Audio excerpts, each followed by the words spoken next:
and welcome to another episode of Surrendered Birth Stories. Birth stories, birth education, and the pursuit of surrendering it all to God. Let's get started. Hey everybody, I hope you have had a great week. If you live in North Carolina, or at least in central North Carolina, you've had a beautiful week this past week. We've been in the 70s all week. It's been so pretty. And if you listened in last week, you heard how sick our family has been. And this week, they were still sick, but we're finally healing up. We're down to one last sick kid, and I'm pretty sure today is his last day being sick. So hopefully after this, we will be good. Oh, and I am recording this a few days before this comes out. So hopefully by the time you're listening to this, everyone is good to go because we are so done with sickness. Anyways, if you are new here or haven't listened before or have not left us a rating and review yet, please go ahead and do so. I don't think people understand how much reviews really help this show get out to other people who would love to be listening to them. So go ahead, whatever platform you're listening on, just click a hopefully 5-star review and also click subscribe. Then you won't miss an episode ever, and it will show up in your little podcast app every week. And lastly, something that would be super helpful is taking a screenshot of whatever episode you're listening to and just sharing it to your Instagram story and tagging us, Surrendered Birth Services, in that story and help get the word out just through y'all. It would be so helpful because more and more people are loving this podcast, and that warms my heart so much. But so many people, most people don't know about it. So if y'all help get the word out, that would be incredible. Now, I'm not sure I could have been more excited or more honored to have had the pleasure of interviewing my grandmother, my granny, about her birth stories. So what was it like to give birth in the 1950s and 1960s in West Virginia? Today, you'll get to find out, along with some other fun stories about her and my grandpa's relationship and just the past. This just might be my favorite episode yet. Okay, it probably will always be my favorite episode, but if you're anything like me, I have grown to love hearing multi-generational stories and being able to pass these on to my children and then hopefully one day my grandchildren. So this episode will always hold such a special place in my heart. I don't think I've been more excited to record a podcast episode. But welcome to another episode of Surrendered Birth Stories. I am your host, Kayla Heater, and my guest today is none other than my granny, Dolores Cunningham, the one and only. Wow, that's a buildup. So, Granny, I would love if you could tell us a little bit about yourself. Now, you have a lot more history than maybe some of us, which is wonderful and part of what we're going to hear today. Let's start off with how old you are, because in my book, that means how wise and experienced you are. And, a little bit about your marriage and how long you've been married and maybe how many kids, grandkids, great-grand, the stats, where you live, that kind of stuff. Ooh, that's a lot of history. Well, first of all, I'm adopted. Oh, yes. My mother and dad went through quite a bit to get me into the home, and they were successful doing it 3 times. I had a brother and a sister, and 8 years between the sister and I, and then forever between the brother and I don't know, 12, 14 years. But you were all adopted. We were all 3 adopted separately in different situations. I had the privilege of being there. My mother was hosting the church women's group for Christmas, and she gets a call that there's a baby boy if she wants one. Now, He wasn't near the struggle the girls were, but we got him when he was 2 days old. Wow. It was quite exciting from my point of view because I was about in probably 5th grade. Yeah.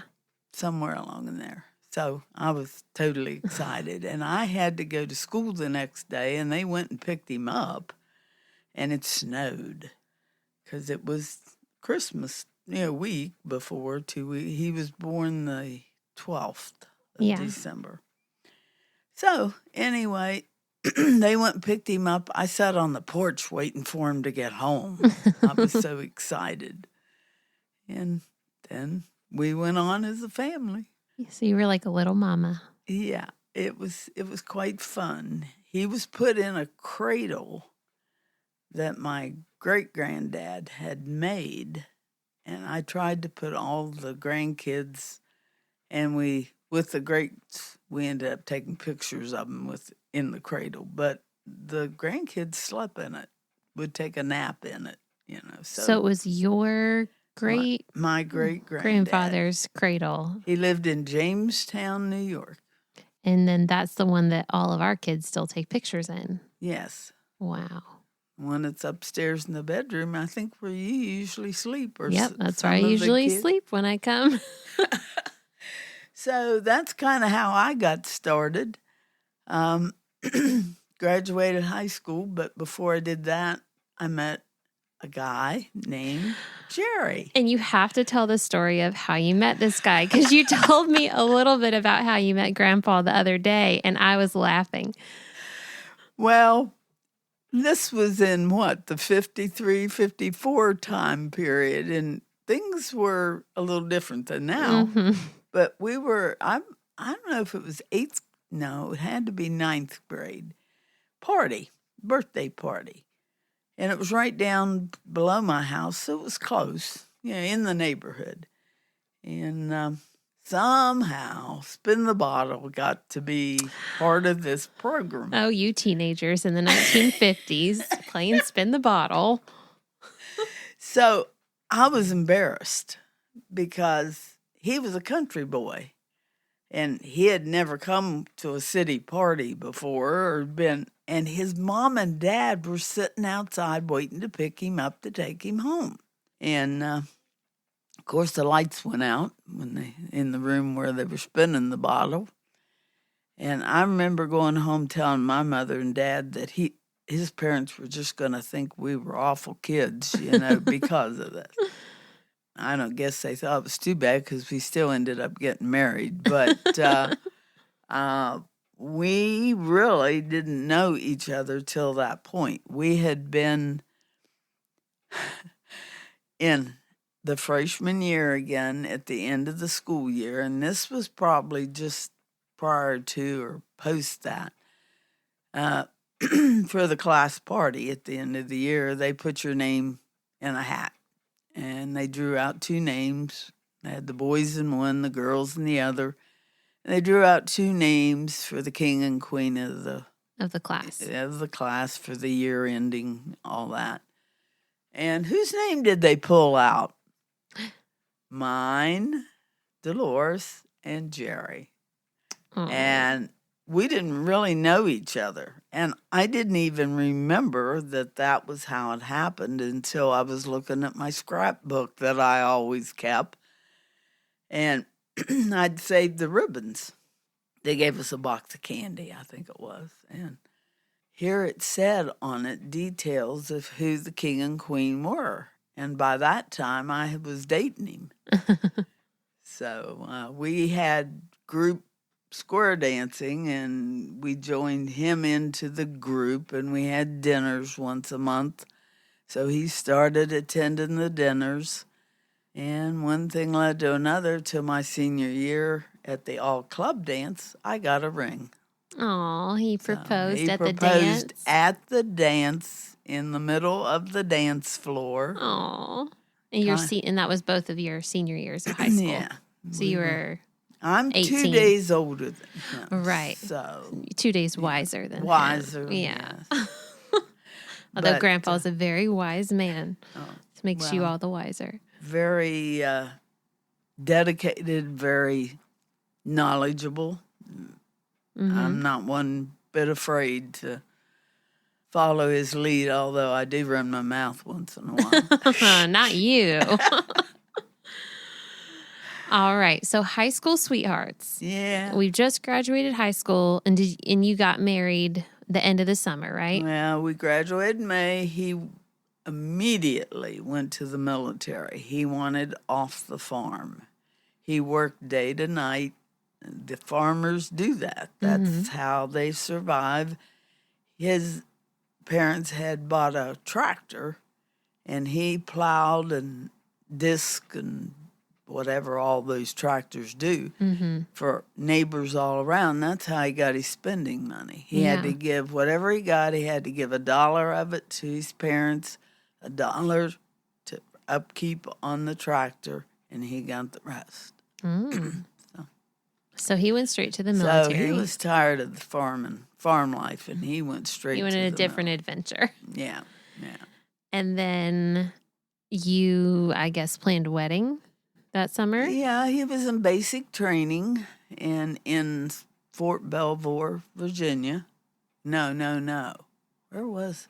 Because we went to Fort Belvoir. That was his first station, and where we went together. Wherever. Anyways, he got trained. And so we planned the wedding for September. And this was 57. 57. And so you got married in September. September 14th, 1957. 2 18-year-olds hanging out. Yeah. Well, 18 and a half. 18 and a half. Okay. All right. Just like now, it's not 84 anymore. We've passed over the half, so we are considered 85. So now you're 85-year-olds. You got to push it to stay young. You got to push it to be older.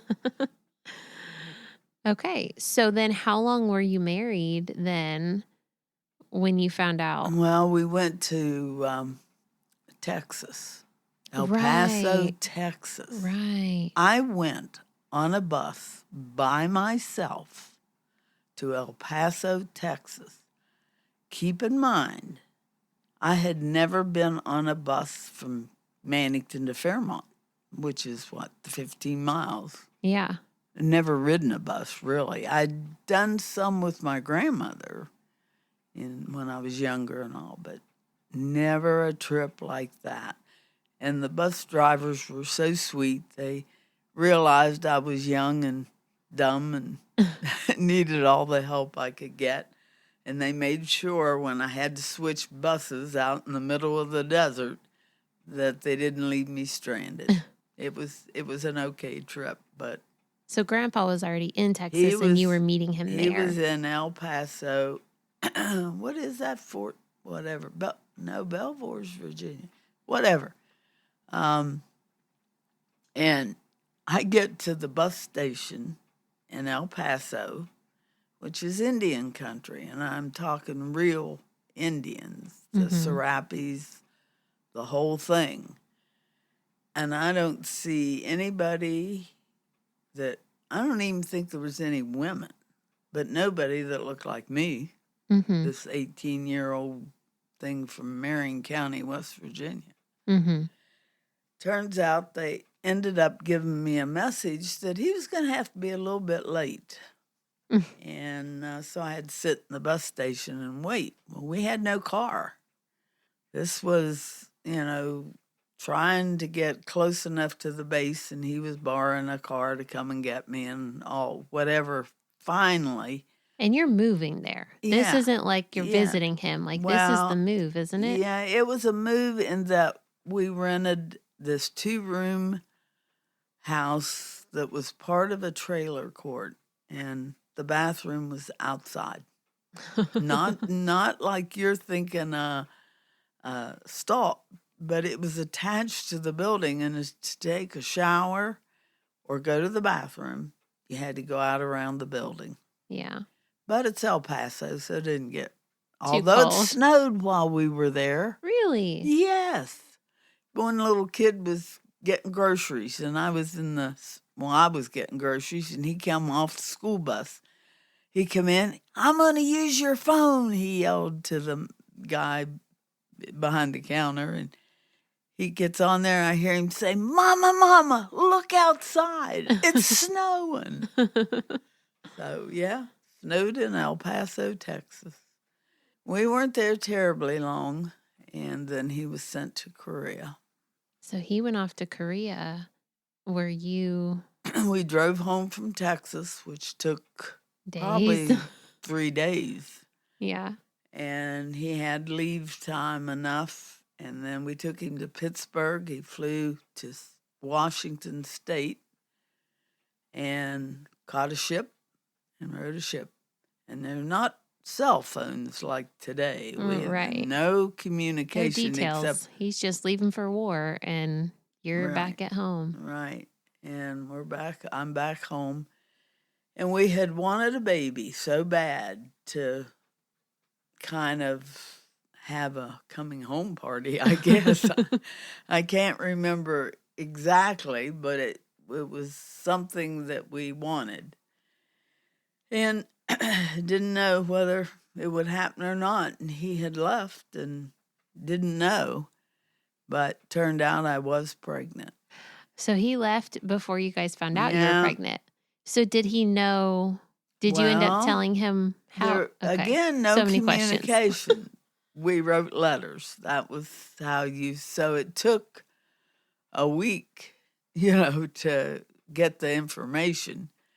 But he got it, and you're familiar with a buggy that we have that we've also done pictures in. Mm-hmm. You all rode in that buggy when you were little. He had it sent to me when he found out I was pregnant. Aww. And it's called a Headstrom, which was a company. I don't know if it's still in existence, but that's kind of buggy. It was very fancy. It was kind of like ones you saw maids pushing babies in. It had springs and set up kind of high. And so that I had. And then the oldest one, Kathy, was born in 1959. Your first. And he saw her, she was January 1959, and he got home a little early, which was April, I want to say. I don't think it was May. I think it was April because he was due to get out in June. Mm-hmm. But anyway, he came early. Red Cross was how we got information to him. And he tells the story better than me of how that went on that end, of how his company commander or something, they're in Korea, so they're pretty tight. Yeah. And they presented him with a certificate and a little pair of Korean baby shoes. Aww. For getting word that he became a dad. Became a dad. So she was like 4 months old when so she was pretty good size when he got home and became a father, and we immediately moved to Kentucky, which he was at. Maybe that was Fort Belvoir, Kentucky. We'll figure it out by the end of this bases, podcast. I don't, sometimes I know. But anyway, we lived down there a year, and he became Catholic while we were there and took his instructions. He had done a lot in Korea. He wanted to do it where he was alone with God and private in his mind's eye. He didn't want influence from anybody except, and God. Turned out where we rented the apartment, the people were Catholic, and the man stood for him when he was confirmed. Oh. So that was how he, has stayed with the faith. And I have to tell you, yesterday, it was him that got me up and got me to church. I was like, it was pretty cold and come on, we're going. Sounds like Grandpa. Come on. Yeah, Come on, Dolores. Come on. So, do we need the second baby? Well, do you want to tell us any details about that first birth? What does a birth look like in 1959? Okay. In what state were you in? West Virginia. In Fairmont. Okay. It was a Saturday, January 24th. Right, because that's her birthday. And did you know you were going into labor? Not exactly. I woke up that morning, and Dad had gone to work, where I'd been up with him while he was doing. Mother was still in bed, and it was cold. So you were staying at your parents' house since he was in Mannington the whole, until we went to, he got home, we went to Kentucky. But anyway, as I recall, I crawled in bed with her, and I said, gosh, my back's hurting. Can you get it warm? And so she snuggled up and got my back warm. Well, that was the beginning of labor. Mm-hmm. I just didn't know what was going on. I think we ended up going to Fairmont, which is about 13, 15 miles. And labor wasn't too terribly long because she was born by 1:30 in the afternoon. Wow, and for a first baby. For our first baby, and I had the local doctor, the town doctor we all knew, Dr. Fry, and just wasn't a bad labor. So you went to the hospital. Yes. And did your mom get to stay with you? No. Okay, so what was it like in the hospital? You come into the hospital, they check you in, you wait downstairs, we'll call you, we'll let you know. And Dad did not come, it was just Mother. So they whisked me off, and they prepped you. They took all your vitals and did all that. And then I never heard of an epidural, but they gave you some kind of a shot that helped you, relaxed you, was what they said. We'll give you a shot and it'll just relax all your muscles, relax everything. We'll get this thing going. And I'm going to have to do some research and figure out what that shot was. I have no idea. I mean, I read a book about the history of birth once, and it might be in there. But, I'd be curious to know in 1959 what that shot was. Relaxing, so something. Well, did it relax? Do you remember being relaxed? Maybe I was, because I had no idea what labor really would be like. Yeah. And, I've watched you girls now and know all about pushing, and I don't remember any of that. Yeah. You don't remember knowing that ahead of time? No. Well, I guess because your mom never gave birth. No. She wouldn't have known any idea. And I do not remember them letting her back where I was. Yeah. Were you by yourself, or were you with other laboring women? Well, it was a labor room. There were several laboring women in there. Mm-hmm. Were you in a bed, or were you like up walking around? No, I was in a bed. Once you got in, they wouldn't let you out. They wouldn't let you out. And later on, I remember going to the bathroom with Jeff. In the beginning, I don't remember that happening at all. I just remember it was about 2:30 in the afternoon, and the reason I can remember that is because when the second one came along, it was identical. The birth. I think it was an hour's difference. Oh, yeah, because you said 1:30 and then 2:30. Virtually started back labor, and went through and was born in the afternoon.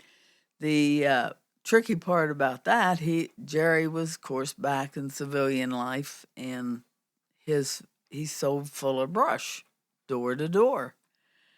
And that was his first, it was December 5th, November 5th. November 5th. This is my dad she's talking this about. Would be your dad. This is my dad.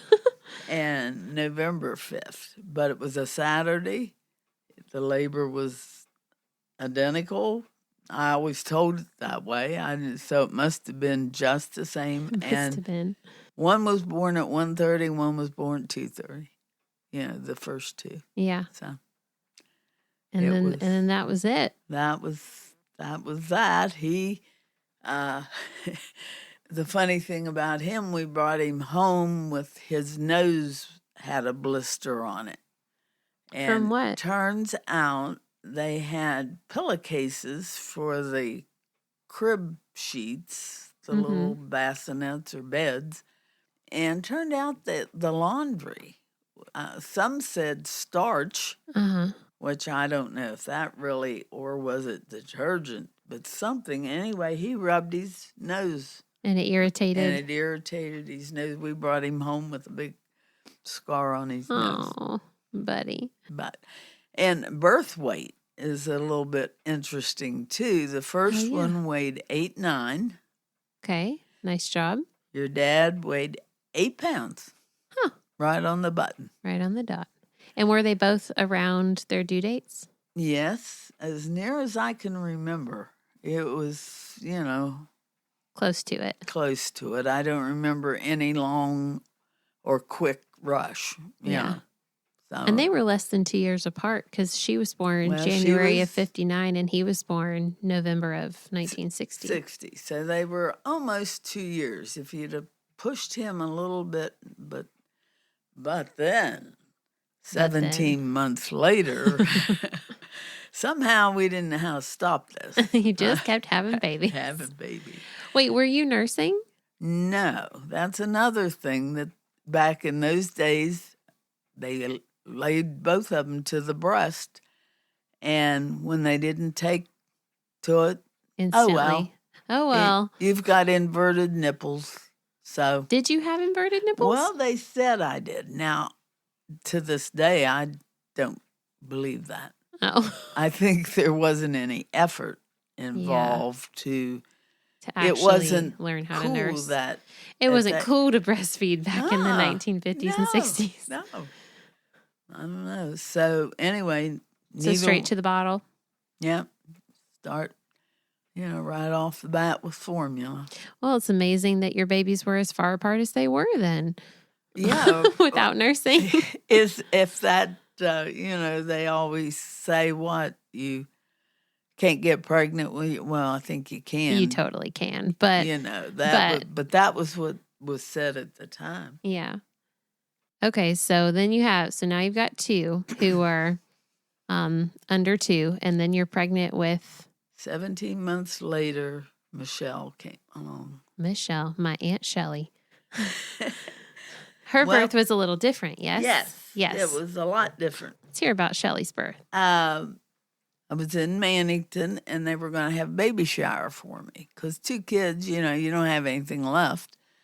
And my sister was old enough, and she and a classmate wanted to do a baby shower. So I went up, and we were 2 little kids running around, but we were having a baby shower. And I went up to take my shower and came back down. And Mother said, "Would you like a cup of tea?" And I said, "Sure." So I sat down, and when I stood up, everything was wet. And I said, "Did you spill this tea on the chair?" "Well, I don't think I did." And so I went up, changed my clothes, and thought I'd sat in tea. Came back down, fresh clothes, sat down, same thing. Did you spill more tea? Well, now we knew that it wasn't and neither one of us. Keep in mind, she'd never had a child. Right. And I had never had one that's your water broke before you went to the hospital. Right. Those third babies. Hey, that was in the afternoon. That's what my third baby did. Really? Yeah, my water broke first with Jensen. There you go. Remember? Maybe I got that from you. Yeah, I was going to say, can you inherit that? I don't think so. Well, so she got scared, and we said, well, we need to get in Fairmont. We need to get there. Nothing was happening. I didn't feel any pressure, nothing. So we did. We went to Fairmont after having experienced the first two of them making me captive and stay in bed and wouldn't let me go. I was reluctant to go to the hospital. Yeah. It was early evening, I think 4 or 5 o'clock, and Mother says, "You're going." Yeah. Were you having contractions? I really was having mild contractions, but I'd given 2 births that were pretty easy. I mean, quick, and, so this wasn't anything that set any alarms off. Yeah. But she was, you need to be in the hospital. So we went. It's like 5 minutes away. I had laid a lot after I got home that day, so I wasn't active enough to stir things up. Right. So, oh yeah, part of this story, I changed doctors. From Dr. Fry? First 2, I had Dr. Fry, who was like the horse and buggy doctor. Yeah. Everybody went to him for everything. So I decided I'd be big girl. And I picked a doctor in Fairmont, went to him. So like an OB/GYN or just a regular? No, he was just a regular doctor. But anyway, the hospital did call him and tell him that I was there. But it was probably 6, 7 o'clock in the evening. I guess they prepped and determined that I was in labor and my water had broke.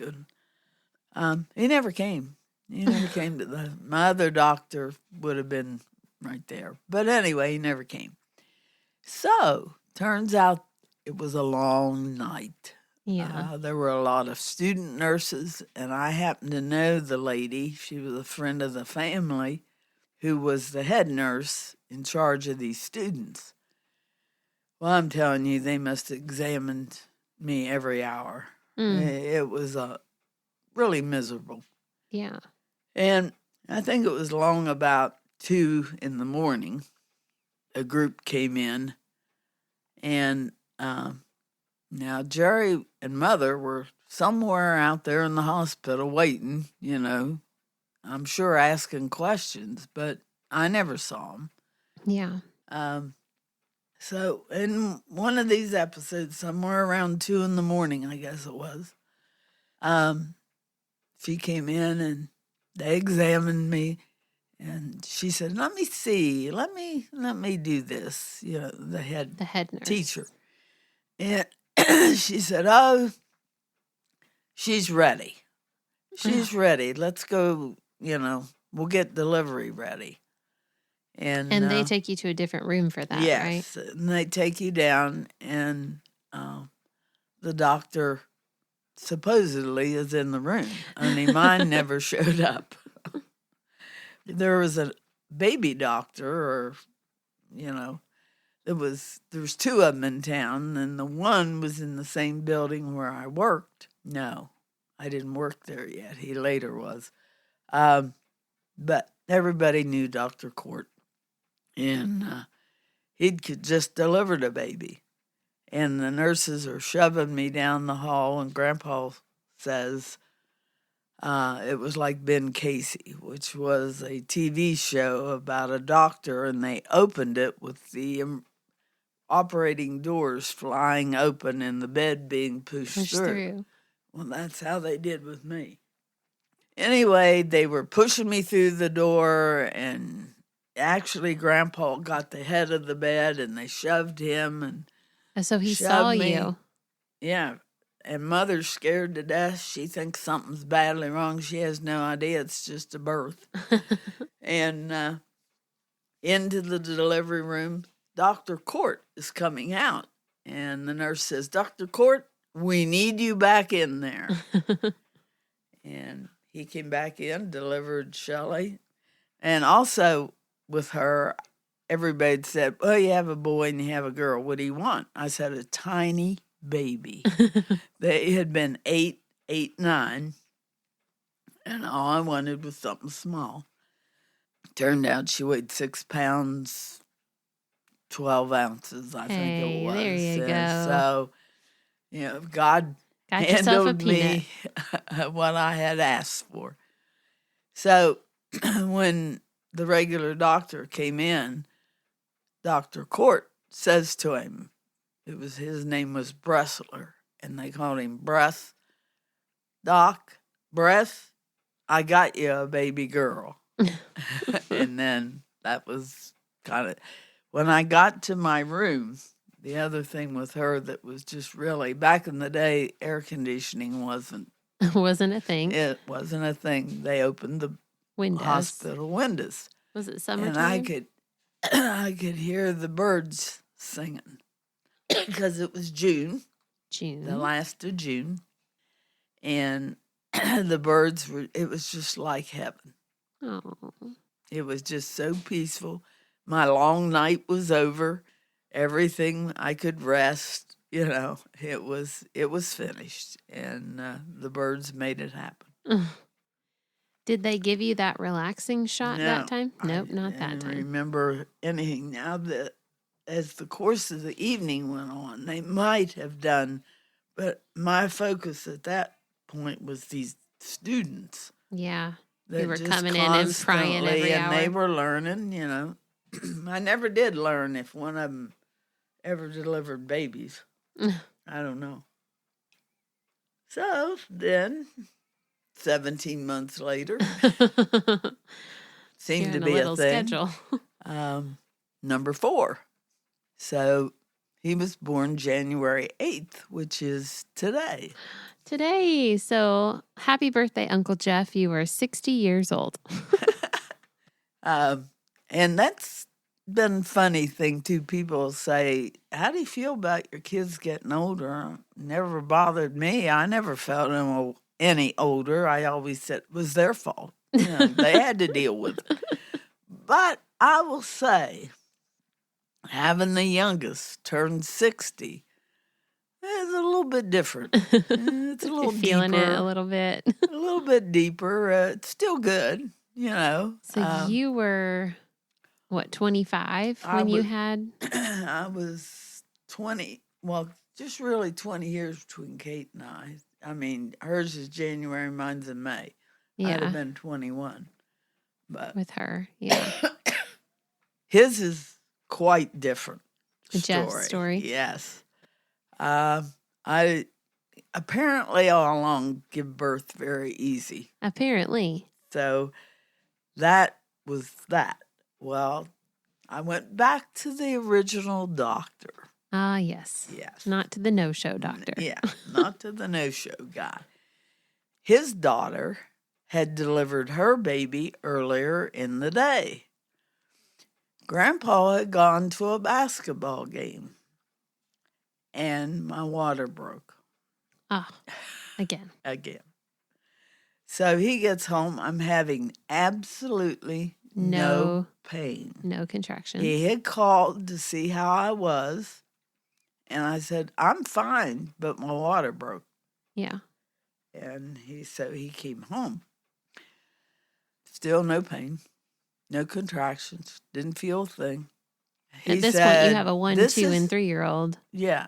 And, of course, mother was involved only staying home. She took care of him. So he said, we're going. We're not going to fool around. Well, in fact, I'd called the doctor, and the doctor reminded me, Dolores, this is number 4. I don't care if you're not in any pain. You're not having contractions. I don't even know if they use the word contraction. Pain. Just pain. He said, really, I'd feel better if you were here with me. Yeah.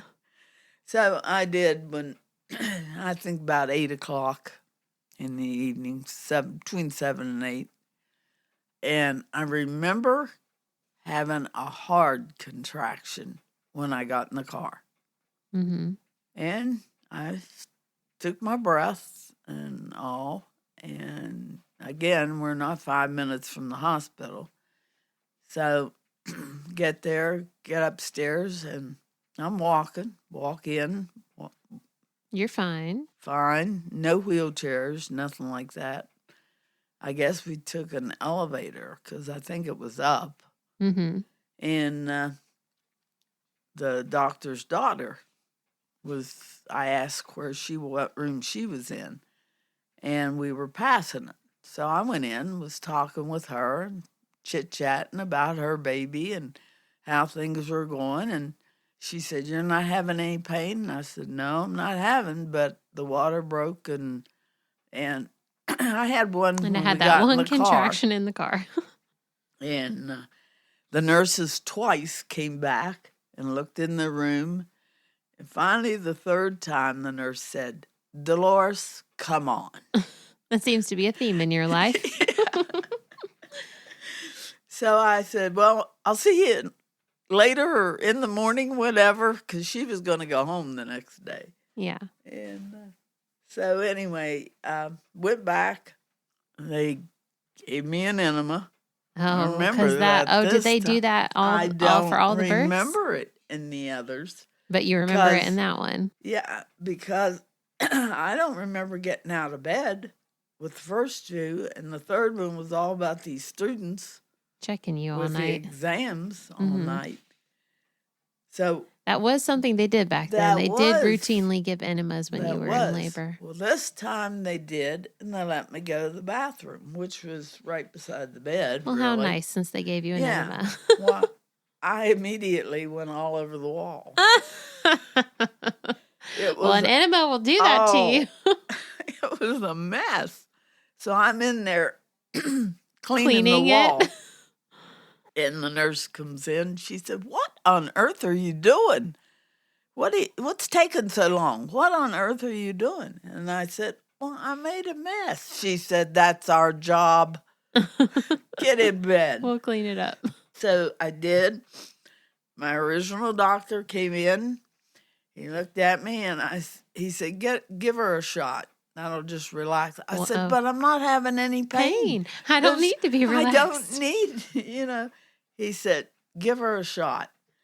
And of course he did. He's examined me right there. And he said, "Oh, she's 7. I can stretch her to 8. Go get delivery ready." Just like, and so did they give you the shot? I guess they did, because they're wheeling me down the hall and I'm complaining about the wheel on the bed squeaking and that they need to oil it. And you still weren't having any pain? No pain. Well, but now they've given you the shot, so we don't really know. But yeah, but no, never, ever. Yeah. Ever.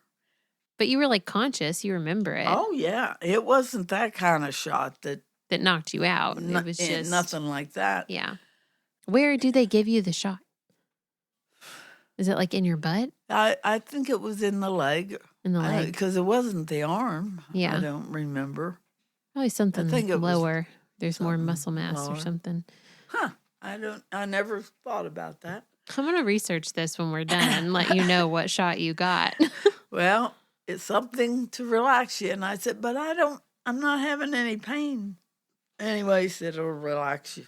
I said, "Oh, well." So I was complaining about the wheel. I don't think I was too uptight. But went in.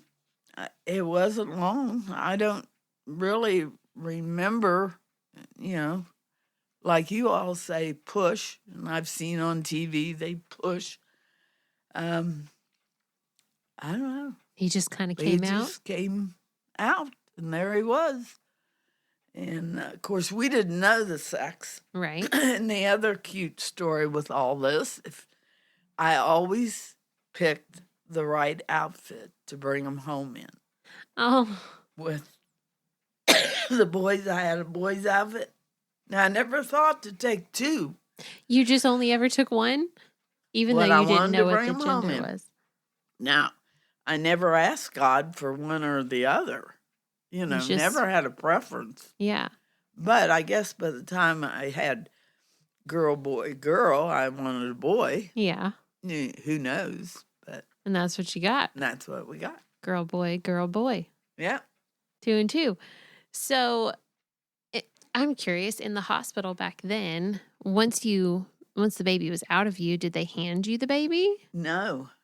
I don't ever remember them laying it on me. Now, surely they would have. I don't know. I really don't know back then if they would have. I wish I could be clearer on that because It was I 60 remember, plus years ago. Now, keep in mind, they didn't leave them in the room with us. Right. That's what I'm saying. Like they Not took at them to a all. nursery. We fed them. And So they, nobody was allowed in the room when they were in there. You know, that was a separate time. Mm-hmm. Like Jerry wasn't in there. They could go to the nursery and look in the window, and they'd hold the baby up. We had a friend that did that. That was her job. She went in to hold the babies up. Mm-hmm. This is your baby through the glass. Bring them up, and the glass was between you and the baby. And until you went home, the father never touched them. Until you went home? Wow. So they brought them to you to feed them. And that was it. But like when you fed them, you were feeding them a bottle. Yeah. And then they would take them away? Yep. So you didn't even get to like take a nap with them? We never changed a diaper. Wow. Nothing. Never dressed him until it was time to go home. We did. How did they expect you to get used to? Oh, I mean, it was your fourth, but I mean, when it's your first, how do they expect you to get used to it if you only have them when they're needing to be fed? It was a different time. And we didn't go back. You know, what do you all do? In 24 hours or something, you go back to check. Of course, that's to see if breastfeeding's working. Well, it's different depending on where you give birth. If you're at the hospital, usually you're still there after 24 hours. But if I don't know. If you did a birth center, then yeah, you would go back at like 24 or 48 hours. Ship you out pretty fast for everything now. Anyway, no, I have no pictures. Of course, there weren't very many pictures in those days either. Right. It seems to me we gave them the outfits and they dressed them. They dressed them for you. And then wheeled you out. You were you carried the baby. Did you have car seats? No. So you just rode home in the car carrying them in your lap? Yeah. Honestly, that sounds better. Front seat and all. Front seat and all. Right there. Wow. I won't tell you about the vacation we went on in a little Simca with the four of them and how they rode. You can tell us. It was several years ago.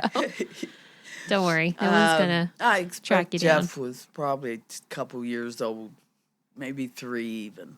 So it's whatever. Like 3, 4, 5, and 6 years old. And we went to Philadelphia to visit friends.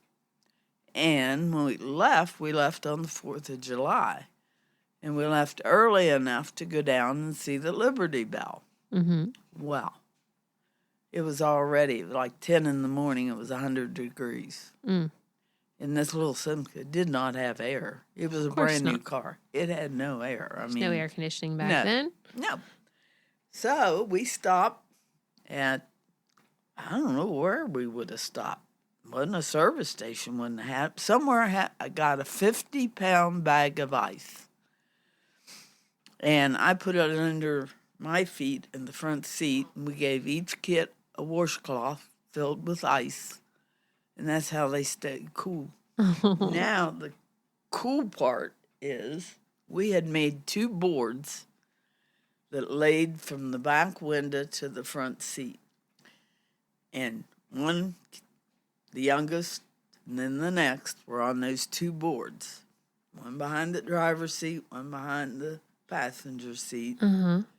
One stretched out on the seat, and we had another board on the floor because there was a hump in the car.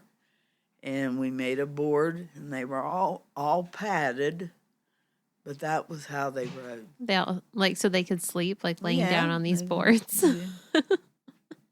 Well, that is so funny. Isn't that ridiculous? Well, that's the way it was done. I applaud you for taking a road trip with that many young children in the middle of the summer.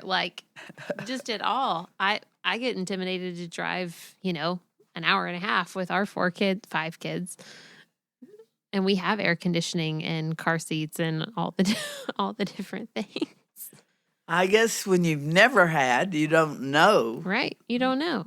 So you just get along. So I'm just going to ask maybe 1 or 2 more questions. What was it like back in I guess it's in the 60s, 1960s then, like raising 4 small children back to back to back to back? I mean, did you have a community around you of other moms? Were you alone? Because I know what it's like to have several small children, and yours were even closer together than mine. So do you even remember that time period? That's the key. Probably the safest thing is to say you don't remember anything that went by. You survived. A community to help? No. I had one friend I'd gone to school with who had 2 boys, and she had a third one, same age as about 5 months older than my last one. Mm-hmm. So this was 1964 when Jeff was born. So hers would have been 1963, and I think he was born in October, but he was Mongoloid. And she would come and visit and bring him and the other 2 boys. And of course, the kids went off and played. And I remember holding him, and she never told me that there was anything, wrong or anything not normal. What does that mean, Mongoloid? What does that mean? It would be, he was able to learn, he was teachable. Uh-huh. But he had facial expressions that weren't relaxed. Mm-hmm. Very stiff body, not cuddly like Indy folds up and he's soft and not more rigid. Yeah. I had never seen a baby. He turned out to be a great kid. Yeah. Very great. He worked in a bank. So like totally normal development after that. It was just while he was a baby? Or like toddlerhood? If you've seen adults that have, there's a spatial look that you can see facial that is. So it's not like Down syndrome? I don't think it's as bad. I'm not sure about that. The terminology I'm just trying to picture what you're... be the same. I just remember to hold him, he was just rigid and stiff. It was sad. That was a little bit of community that really touched my heart. Yeah. Because Was your mom able to help you at all? The day I came home from the hospital, she'd quit smoking. All right, there's a storyline there too, but we don't need to go into it. And so she'd had 3 kids, my 3 kids, with really no help. Yeah. Dad stayed at home. Jerry be in and out. Uh-huh. But I think I think you were in 3 days with a boy because they circumcised and 2 days with a girl. Uh-huh. So she'd been basically there 3 days with the kids. And I laughingly always said to her, I think as I walked in the door, you walked out. She walked out. Oh. But anytime Jerry, when he sold full of brush and different times, he'd win vacations, weekends, and she always kept the kids. Oh, that's good. And when the kids got older, I know Kathy, my sister took over Kathy and kind of tried to make her baby. There was 8 years difference in our ages, so she was fascinated with little ones. Yeah.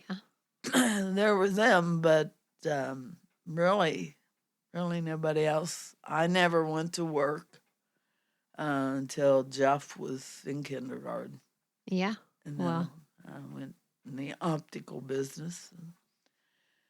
Kind of ran it from there. It wasn't far from the house, and they were very lenient if I needed to attend to anything that came up with with the kids. And they were all in school, basically. Right. Well, let's see. Kind of how we survived. So you had 4 kids and went on to have how many grandchildren? We had 10 grandchildren. 10 grandchildren. 10, and the youngest now is 22. Actually, this next month, March, he'll be 23. Woo. Which is hard to believe. So your youngest is 23. And then how many great-grandchildren are we up to? There's been some extra marriages that we've adopted those children in. But all in all, I think it's 28 with what I say 2 in the hopper. 2 in the hopper. So 28 and 2 more on the way. 2 on the way. So you'll hit 30.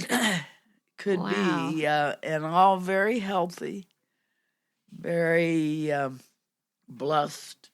Oh my! When I see and hear what now we know more. Right. We don't need to, but we do, and so blessed. Well, I can't tell you how much of a blessing this is for me because I've heard these stories before, usually on your porch in the swing drinking coffee.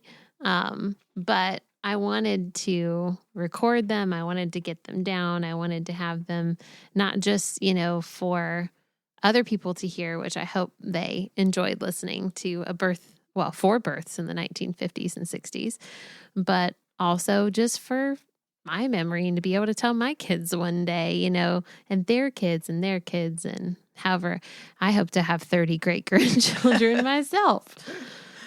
It is not a number I ever imagined. It has been just one blessing after another. And I don't think 10 grandchildren is a big number. And I don't know, out of 10, shoot, if they each had 2. That'd be 20, but if they each had 3, that's 30. and it can add up. It adds up pretty quickly. So, but I had 5 for you, so someone got to only have 1 or 2 somewhere in there. Well, you're just more brave than the rest. I'm leading the way, Granny. Bravery. 5 great kids too. I mean, it's not just 5; it's 5 blessings because they are. Well, we know we almost lost one, but that was kind of slow reaction on the doctors and us. But he's here and he's great. Oh, well. Yeah. I love you. I love you. And this has been, we're kissing each other across the microphone. Across the way. And I look forward to many, many more stories on your porch. Oh, yes, the porch. The porch. Thanks again for joining us today. Be sure not to miss an episode by hitting subscribe. Also, we'd love for you to leave a review of the show so that more people like you can hear more stories like these. If you're local to the Triad of North Carolina and seeking childbirth classes, birth consultations, or a birth doula, please click on the link in the show notes to take you to our website for more information. Just as a reminder, this show is not giving medical advice, so please continue to see your personal care provider as needs arise. Also, if you would like to be a guest on the Surrendered Birth Stories podcast, please click the link in the episode show notes to get in touch with me. We hope you have a great week, and remember, learn all that you can, make the best plans, and then leave it in God's hands.